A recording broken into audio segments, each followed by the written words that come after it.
السلام علیکم ورحمۃ اللہ وبرکاتہ۔ کاشف صاحب نے بشریٰ بی بی کو پی ٹی آئی کا بارے میں پوچھا تھا، بشریٰ بی بی نے صحیح کا جواب دیا ہے کاشف صاحب کو، آپ لوگ بھی سنیے۔ دوسرا وہ کہاں تھے، اور تیسرا یہ جو سائفر کی ذرا پالیٹکس اور اس کے گرد جو سارا گھومتا، آپ کے لیے سب سے اہم ایشو اس وقت کیا ہے جو آج سارا دن یہ خبر سامنے آئی ہے؟ دیکھیں، میرے لیے یہ بہت اہم ہے کہ کوآرڈینیشن ہونی چاہیے حکومت اور اسٹیبلشمنٹ میں، جو کہ مسنگ نظر آتی ہے۔ میں آپ کو بڑے وثوق سے کہہ سکتی ہوں کہ 1.5 ہفتہ پہلے میں اسلام آباد میں تھی، شہباز شریف صاحب پرائم منسٹر آف پاکستان، ان کو علم نہیں تھا کہ اعظم خان کہاں ہیں، وہ لوگوں سے پوچھ رہے تھے۔ تو یہ آپ مجھے بتا دیجئے، آج رانا ثناء اللہ صاحب کے پاس یہ انفارمیشن بھی آ گئی ہے، آج انہوں نے ایک بڑی جلدی پریس کانفرنس بھی کر لی ہے۔ اعظم خان صاحب کے جس طرح سے آپ نے بتایا کہ بھانجے نے ایک ایف آئی آر بھی درج کی تھی، تو اعظم خان صاحب تو ایک مسنگ پرسن تھے، تو انہوں نے انڈر ڈیوریس یہ اسٹیٹمنٹ دیا ہے جوڈیشل میجسٹریٹ کے آگے۔ یہ بھی آپ کو ظاہر ہے، آپ کو بھی پتا ہے کہ انڈر ڈیوریس تو آپ کچھ بھی کہلوا سکتے ہیں، اور یہ بھی کہیں سے ان کو بری و زماں نہیں کرتا، کیونکہ اتنی گندگی ہے اس پورے معاملے میں، اتنا جھوٹ ہے کہ کوئی بھی سچ نہیں بول رہا۔ اعظم خان صاحب کہاں تھے 1 مہینہ پہلے؟ 1 مہینے سے وہ کس کے ریسٹریننگ یا ریسٹرینٹ میں تھے؟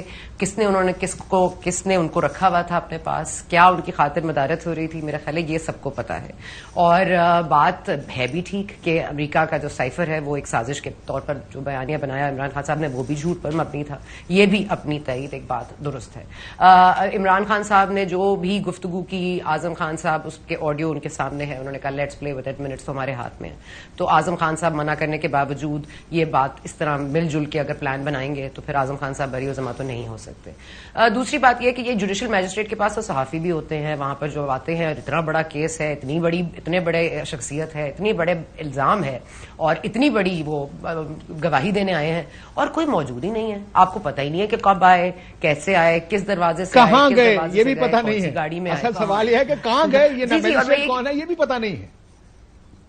جی یہ بھی آپ کو پتا نہیں ہے، نہ ہی پتا چلنے دیا جائے گا۔ ایف آئی اے میں آپ کو پتا ہے کہ کل ہی یہ پیش رفت ہوئی تھی کہ ایف آئی اے قابل سماعت ہے، اب اس سائفر کے اوپر ایک کارروائی شروع ہو سکتی ہے۔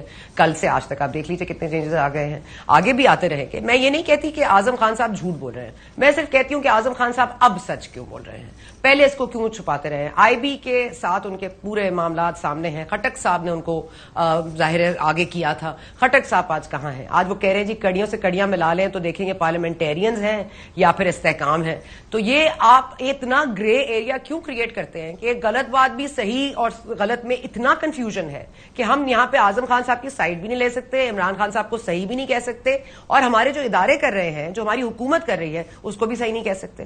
تو مسئلہ یہ ہے کہ آپ نے غلط چیز کو اگر بیان کرنا ہے، اور اگر آپ نے کوئی واقعی ایویڈنس آپ کے ہاتھ لگ گئی ہے، یہ سب کو پتا تھا یہ سائفر ایک ڈرامہ ہے، سب کو پتا تھا، تو آپ مجھے بتا دیجیے۔ اور دوسرا ایک بہت اہم پہلو ہے کاشف، اس کے اوپر کوئی بات نہیں کر رہا ہے، مجھے صرف یہ بتا دیں کہ ہمارے جو مقتدر حلقے ادارے ہیں اور اتنے منظم ادارے ہیں، ان کے ناک کے نیچے اتنی بڑی سازش رچائی گئی، ہمارے فارن ریلیشنز کا ایک ستیہ ناش کیا گیا۔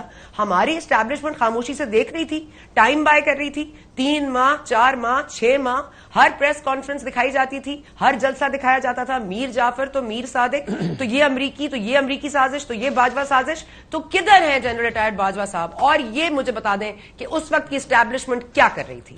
کیا ہم اتنے کمزور ہیں کہ ہمارے ایک آدمی نے اس پوری ملک کی فورن پالیسی کو ڈبو دیا، ایک سازش کے نام پر ایک جھوٹ گڑا، اور آپ نے اس کو ہاتھ ہی نہیں لگایا؟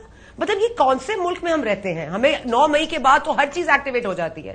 یہ جب اتنا بڑا جھوٹ گڑا گیا تھا تو اس وقت جو جھوٹ سننے والے تھے ان کے کانوں پہ پردے پڑے ہوئے تھے۔ ایک اور سوال اس پر یہ بھی ظاہر ہے کہ سائفر تو تھا، سائفر کی لینگویج ہمارے سامنے رکھی گئی، کسی نے اس کو ڈینائی نہیں کیا۔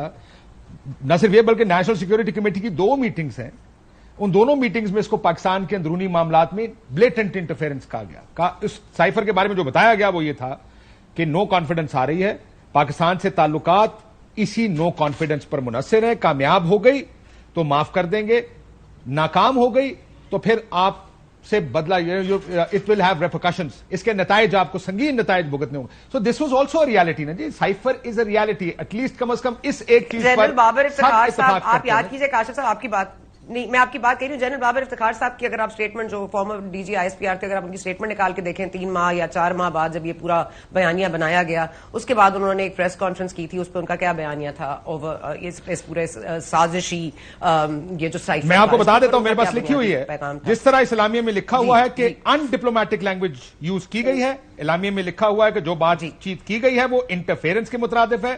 سو اس کے اوپر ڈیمارش دیا جاتا ہے. That is a diplomatic procedure. Precisely. تو میں کہہ رہی ہوں کہ اب مجھے بتا دیں کہ یا اس وقت کی آئی ایس پی آر غلط بیانی کر رہی تھی یا اس وقت کی حکومت غلط بیانی کر رہی ہے. اس وقت کے اعظم خان سچے تھے کہ اس وقت کے اعظم خان سچے ہیں, اس وقت کے عمران خان صاحب درست تھے, آج کے پی ٹی آئی چیئرمین غلط ہے. مجھے صرف یہ بتا دیجئے کہ کون سی بات ماننی ہے, اس ملک میں چلنا کس کی ہے, چلنی کس کی ہے. ایک ادارے کے ساتھ آپ کا اتنا کانٹیکٹ ہے, اعظم خان صاحب تو ہینڈ ان گلو ہے اسٹیبلشمنٹ کے ساتھ, وہ کیا کسی کو آنکھیں دکھائیں گے. تو ادارے تو جی ایک رہتے ہیں, چیف بہرحال چینج ہوتے رہتے ہیں, اس کے ساتھ ساتھ تبدیلیاں بھی دل میں بھی آتی ہیں اور صورتحال میں بھی آتی ہیں. تو اب ہم دل پہ چل رہے ہیں کہ کیا کوئی کہہ رہا ہے اور کیا ہو رہا ہے, ویسے تو کسی کو کچھ نہیں پتا. میں شادی سے پوچھ رہا تھا, شادی وہ کہہ رہی ہے کس بات کو ماننا ہے, آپ بتا دیں کون سی والی بات ماننی ہے. بسم اللہ الرحمن الرحیم, اللہم صلی علی محمد و آل محمد. دیکھیں اعظم خان صاحب نے تو اب بتا رہے ہیں نا, ہم تو پہلے دن سے کہہ رہے تھے کہ یہ سارا جھوٹ ہے.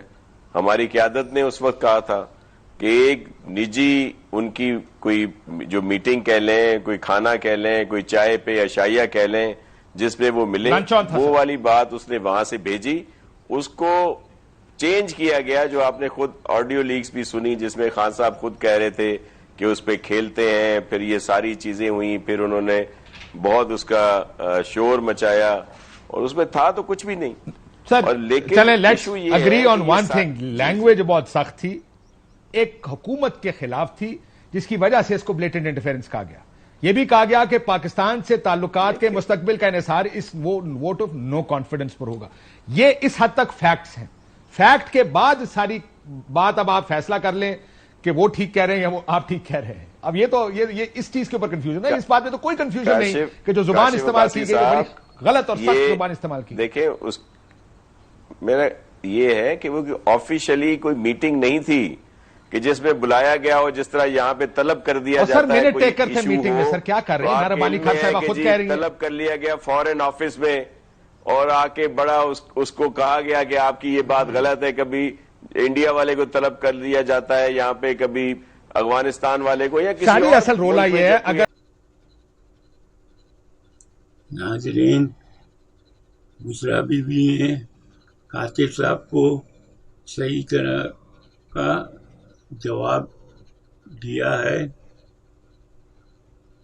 اور سبسکرائب کیجیے, بیل آئیکن کو کلک کر دے. آپ لوگ کا بہت بہت شکریہ. اللہ حافظ.